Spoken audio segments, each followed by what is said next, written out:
இனிய மாலை வணக்கம்.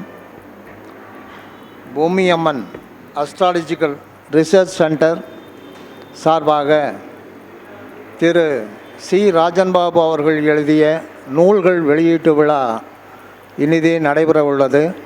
மென்பொறியாளர் திரு வி கிருஷ்ணமூர்த்தி அவர்களை வாழ்த்துரை வழங்க அன்போடு அழைக்கிறேன். எனக்கு சற்று ஆச்சரியமாக இருக்கிறது, ஒரு மென்பொறியாளர் ஜோதிடத்தை பற்றி பேச போகிறார். நன்றி. எல்லாத்துக்கும் வணக்கம். ஸோ வாய்ப்பளித்த ராஜன் பாபு சாருக்கு நன்றி. இப்போ என்னோடய ஆஸ்ட்ராலஜி ஜார்னி எப்படி ஸ்டார்ட் ஆச்சுங்கிறத ஒரு கதையை சுருக்கமாக சொல்லி முடிச்சிடுறேன் ஃபஸ்ட்டு. ஸோ 2015 வந்து பார்த்திங்கன்னா எம்பிஏ முடிச்சுட்டு கொஞ்சம் வேலை கிடைக்கிறதுக்கு தாமதமாச்சு. ஸோ அப்போ சும்மா யூடியூப்பில் ஆஸ்ட்ராலஜின்னு சர்ச் பண்ணுவோம் அப்படின்னு சொல்லிட்டு பார்க்குறப்ப நார்த் இந்தியன் அஸ்ட்ராலஜர் ஒருத்தவர் கபில்ராஜ் அப்படின்னு ஒருத்தர் இருந்தார். அவர் வந்தார். சரி சும்மா இதில் என்ன தான் இருக்குன்னு பார்ப்போமே அப்படிங்கும்போது பார்த்தப்போ தான் எனக்கு அந்த அஸ்ட்ராலஜிங்கிற ஒரு டேர்ம் வந்து பழக்கப்பட்டுச்சு.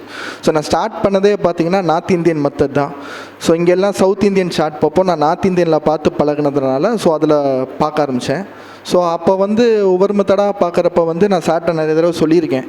இந்த மாதிரி வந்து சார் நான் நிறைய மெத்தட் படிச்சிருக்கேன், நிறையா இதில் போயிருக்கேன், பட் எனக்கு ஒரு ஃபுல் மீல் சாப்பிட்ட சாட்டிஸ்ஃபேக்ஷன் இல்லை சார் அப்படின்னு சொல்லுவேன். அதுக்கப்புறம் தான் வந்து ஒவ்வொரு மெத்தடாக படிச்சுக்கிட்டு இருக்கிறப்ப ஒரு நாள் வந்து சாரோட வீடியோ யூடியூப்பில் வந்துச்சு. ஸோ யூடியூப் வீடியோ பார்க்குறப்ப வந்து சரி எல்லா மெத்தடும் தான் இருக்கும் போல் சரின்னு சொல்லிட்டு ஃபஸ்ட்டு நான் பார்க்கல.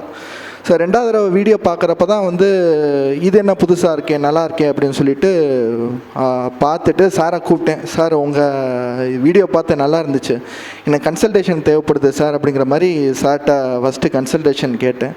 ஸோ அதுக்கப்புறம் சார் ஃபஸ்ட்டு பாயிண்ட்டே சொன்னார், பார்த்துட்டு நீங்கள் ஒரு தொழிலில் இருக்க மாட்டீங்களே, மாற்றிக்கிட்டே இருப்பீங்களே அப்படின்னு சொன்னார். அதுலேயே வந்து சாரை ரொம்ப பிடிச்சி போச்சு. ஸோ அதுதான் வந்து டேர்னிங் பாயிண்ட்டு. நான் அப்போ தான் சார்கிட்ட சொன்னேன், சார் இப்போ தான் எனக்கு ஃபுல் மீல் சாப்பிட்ட மாதிரி இருக்குது அப்படிங்கிற மாதிரி சொன்னேன். இந்த டேர்ம் வந்து நான் அடிக்கடி சார்ட்ட சொல்லிக்கிட்டே இருப்பேன். ஏன் அப்படின்னா நிறைய மெத்தட்லேருந்து ஒன்று எடுத்திருப்பேன், பட் மெஜாரிட்டியாக சிஆர்பி மெத்தட் வந்து ரொம்ப யூஸ்ஃபுல்லாக இருந்ததை சார்ட்ட சொல்லியிருக்கேன். ஸோ அதுக்கப்புறம் தான் சார்ட்ட கேட்டேன், சார் உங்களுக்கு ஸ்டூடெண்ட்டாக வந்து சேர்த்துக்கங்க அப்படின்னு சொல்லிட்டு சேர்த்துக்கிட்டாரு. ஃபஸ்ட்டு ஸ்டூடெண்ட்டாக இருக்கிறதுல நான் ரொம்ப பெருமைப்படுறேன். ஸோ இப்போ மெடிக்கல் டேர்ம்ஸை பற்றி நிறையா பேசினார் சார். ஸோ அதில் வந்து இப்போ ஒரு இன்சிடென்ட் சொல்ல விரும்பிக்கிறேன்.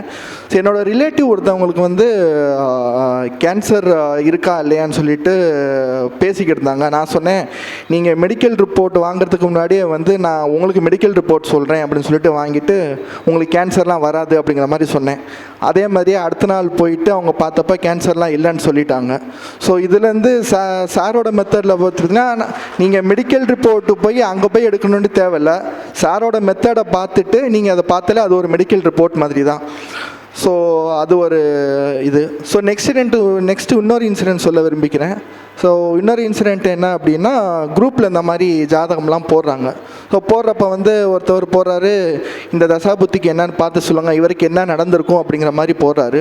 போட்டப்போ நான் வந்து சாரோட மெத்தட் தான் யூஸ் பண்ணேன். பார்த்துட்டு சார் இந்த ஜாதகருக்கு வந்து ஒய்ஃப் இளமையிலே இறந்துருக்கணுமே அப்படிங்கிற மாதிரி சொல்கிறேன். ஸோ அதே மாதிரி அதுக்கு ஆன்சர் போடுறப்ப என்ன சொல்கிறாங்கன்னா, உங்களோட மனைவியும் தாயும் வந்து ஆக்சிடெண்ட்டில் இறந்துட்டாங்க அப்படிங்கிற மாதிரி ஆன்சர் போடுறாரு. ஸோ இப்போ இந்த அளவுக்கு அக்யூரஸியாக சொல்ல முடியுது அப்படிங்கிறதுனா சாரால் தான். மித்த அஸ்ட்ராலஜி மெத்தடில் வந்து இப்படி சொல்ல முடியுமாங்கிறது எனக்கு ரொம்ப இதாக இருந்துச்சு, சொல்ல முடியல. பட் சாரோட மெத்தடில் சொல்ல முடியுதுன்னா அவ்வளோ விஷயங்கள் வந்து இருக்குது. ஸோ இதோட என்னோட உரையை முடிச்சுக்கிறேன். நன்றி.